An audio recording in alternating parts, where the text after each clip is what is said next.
MOFA, you know. MOFA is not related to this case. Okay, it's not related to MOFA this is a BDC operator, and he actually works for his uncle. Okay. So his own case is with the EFCC. Okay. Now, what I wanted to say on what Ade said, okay, what Ade said really needs to be taken very seriously. Premium Times is a newspaper that really focuses on investigative journalism.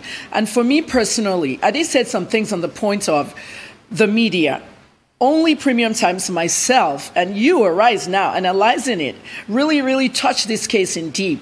And if the government, okay, has to look at the bigger picture, if they ask me, what do you want us to do? I will say, bring the Premium Times guy, myself, okay, and let us sit with the ministers for technology, the ministers for finance, and the ministers for foreign affairs on a round table to discuss how this can stop.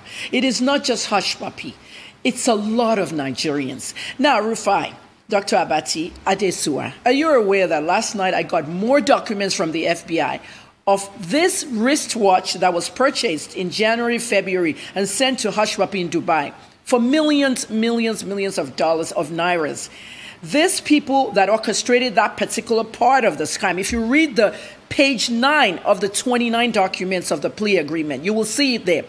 These were like 4 girls, 4 women, and 3 guys in the United States. They just arrested them last week, July 22nd. So the arrests are still coming in, you know? Now, let me tell you one part of that whole COVID thing. The $100 million were for ventilators for COVID. And what Donald Trump wanted was to put that funds. Those funds were going through the United States Secret Service. They're another elite law enforcement agency. When Alamari hacked into it, reportedly, the $100 million came out. The $30 million, 30% is Hush Puppi's money, and the 70% is Alamari and his boys. So when Hush Puppi had heard, this is according to an FBI source, when Hush Puppi had heard that they've captured Alamari, rather than just go down low, lay low, whatever, he double-crossed. Okay, according to my source, he allegedly double-crossed Alamari's boys of that 70 million and kept the whole 100. Out of greed, those boys were the ones that tipped the FBI off on the entire operation.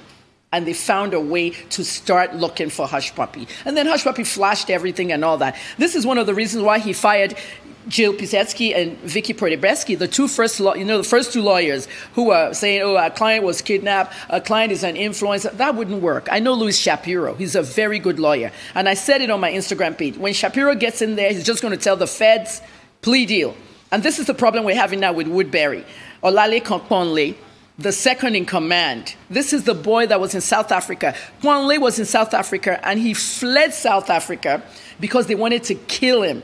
There was one particular Yahoo over there called Alibaba. It was a big BEC, and a lot of money came out of it. And I heard our boys, you know, were going to share that money, and Woodbury reportedly fled Dubai when he heard they're going to kill him. He didn't want to release the money. They were going to kill him, the cultist boys. And he fled to Dubai and moved with Hush Puppi. When he got to Dubai, he settled the boys.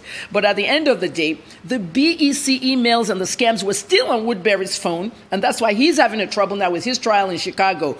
They have another lawyer that they've added to that case. I'm covering that too. The next date is August 6th. His name is Thomas Durkin. And Durkin is another very good lawyer.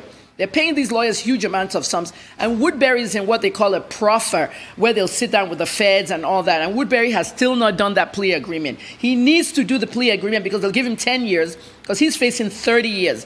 10 instead of 30, like Obi Okeke. You know Obi-Wani Okeke. He confessed and they gave him 10 instead of 30.